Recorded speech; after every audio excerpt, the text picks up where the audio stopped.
Kasus pembunuhan perempuan yang berprofesi sebagai penagih utang di Kabupaten Bekasi, Jawa Barat ternyata menguak kasus pembunuhan lain. Saat diperiksa polisi, pelaku mengaku membunuh perempuan yang sempat ia nikahi pada tahun 2022. Polisi pun kembali ke rumah pelaku dan membongkar septic tank yang digunakan pelaku sebagai tempat menyembunyikan jasad korban. Yang pertama tentang pinjam-meminjam, yang korban juga meninggal. Peristiwa yang kedua berkaitan dengan dugaan asmara karena si tersangka ini merasa istrinya ini telah berselingkuh dengan orang lain yang mengakibatkan si suami katakanlah gelap mata melakukan kegiatan pembunuhan ini. Tapi sementara kita masih dalami apakah ada motif yang lain berkaitan dengan kekayaan atau apa. Sementara kita dalami motifnya. Hasil pemeriksaan terhadap tersangka dilakukan sendiri tahun 2022 maupun tahun 2025. Pada kasus pertama dari penyelidikan polisi, pelaku menghilangkan nyawa seorang perempuan yang berprofesi sebagai penagih utang. Dari pemeriksaan para saksi, korban diketahui menagih utang ke rumah pelaku Senin 3 Februari sekitar pukul 3 sore. Namun saat ditagih, pelaku menyebut tak mampu membayar karena belum memiliki uang. Korban yang datang seorang diri nekat menunggu di depan rumah, menuntut pelaku untuk segera bayar utang yang sudah menunggak selama 1 bulan. Merasa terdesak lantaran terus ditagih utang, pelaku nekat membunuh korban. Untuk menghilangkan jejak, pelaku membawa sepeda motor korban dan memarkirkannya di tempat penitipan motor. Sedangkan jasad korban disembunyikan di dalam kamar dan ditutupi dengan kasur. Sementara kasus kedua justru terungkap setelah anak korban melapor ke RT mencari ibunya yang sempat menikah dengan pelaku di tahun 2022. Anak korban mengaku kehilangan kontak dengan ibunya dan hanya mendapat dalih dari pelaku bahwa sang ibu telah pindah ke kota lain. Pelaku bilangnya pelaku ini kerja di Karawang, anaknya pun begitu. Kita kesini pun ya kesini tidak dibukakan pintu sama itu. Diusir kamu sama, iya, sama siapa diusir ini? Istrinya. Sama istri. Dikasih. Cuman komunikasinya terakhir bilangnya jangan nyari karena lagi jauh gitu aja. Bilangnya gitu. Sama siapa tuh kontaknya waktu mau cari itu? Sama ibu sama Chat ibu saya, nomor ibu saya. Cuman saya kontak, saya telepon tidak diangkat. Malah dimatiin HP-nya itu, saya tahu. Polisi kini membawa jenazah yang ditemukan dalam septic tank di rumah pelaku untuk proses identifikasi. Apakah korban pembunuhan merupakan istri pelaku yang dicari oleh anaknya selama 2 tahun. Tim Liputan, Kompas TV.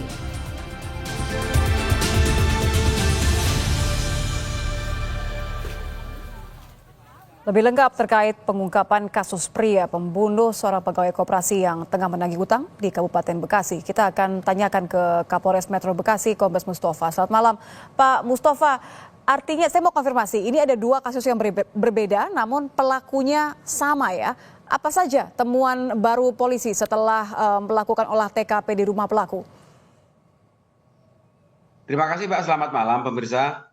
Jadi dapat kami sampaikan bahwa peristiwa ini bermula dari peristiwa tanggal 3 Februari 2025,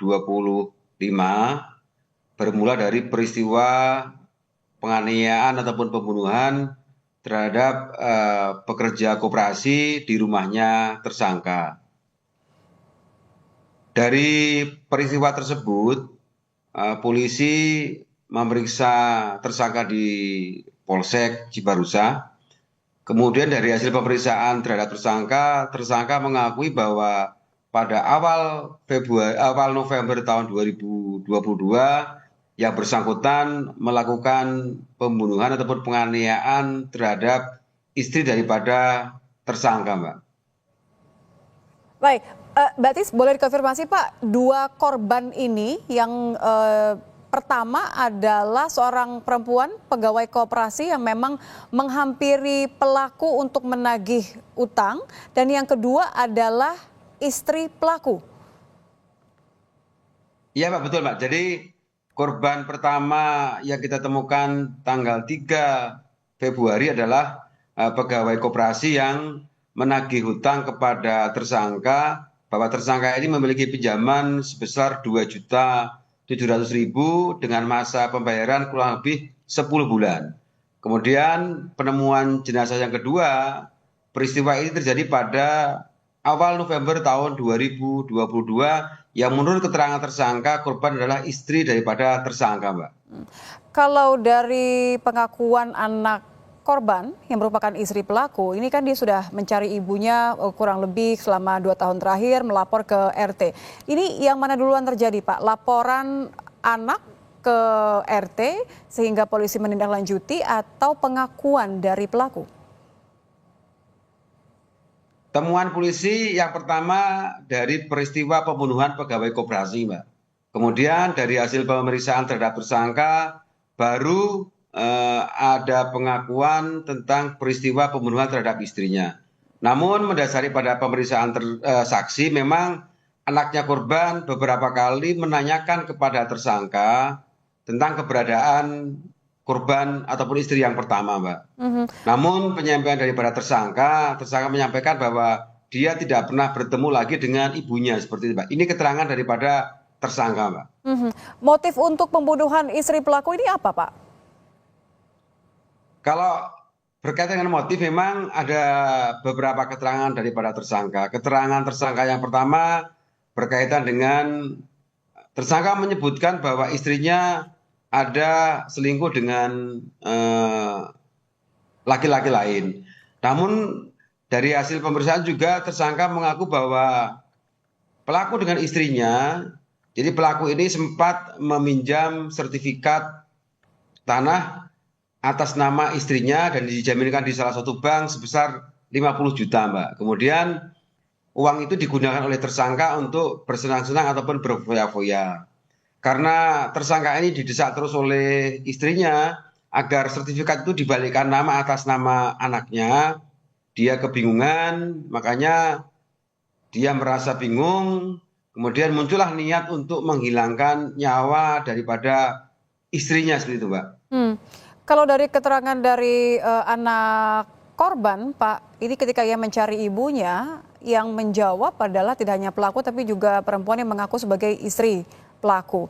Apakah kepolisian akan menyelidiki terkait istri lain dari pelaku ini untuk mengembangkan penyelidikan, kemungkinan ada pelaku lain?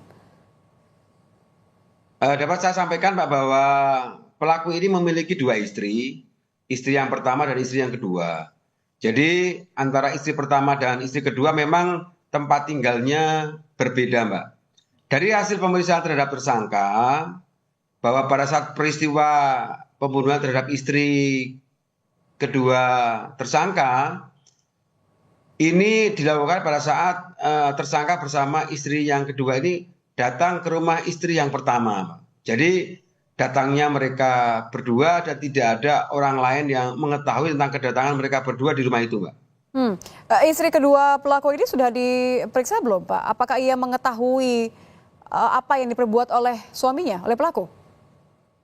Sementara kita masih mendalami keterangan tersangka maupun saksi yang ada di TKP, Mbak. Karena dari hasil pemeriksaan sementara memang istri pertama ataupun anaknya juga tidak mengetahui tentang peristiwa yang terjadi pada istri yang keduanya, Mbak. Pemeriksaan terhadap istri kedua pelaku, apakah sudah dilakukan? Ada pemeriksaan kepada siapa lagi, Pak? Pemeriksaan sudah cukup banyak, Pak, karena ini kan ada 2 peristiwa di tahun 2022 maupun peristiwa di tahun 2025. Jadi itu peristiwa yang 2025 kita sudah memeriksa terhadap 5 saksi. Karena kita kan harus fokus pada 2 peristiwa yang berbeda, biarpun tempatnya sama, Mbak. Berarti ancaman terhadap pelaku apa, Pak? Pasal apa saja? Ya, sementara kita pasalkan tentang pasal 338 KUHP. Sementara kita masih dalami apakah ada perencanaan terhadap korban pertama maupun korban kedua, apakah ada perencanaan tentang pembunuhan itu, sementara kita dalami terhadap keterangan tersangka, Mbak. Baik, terima kasih Kombes Mustafa, Kapolres Metro Bekasi. Selamat malam, Pak Mustafa. Terima kasih, Mbak. Selamat malam, Mbak.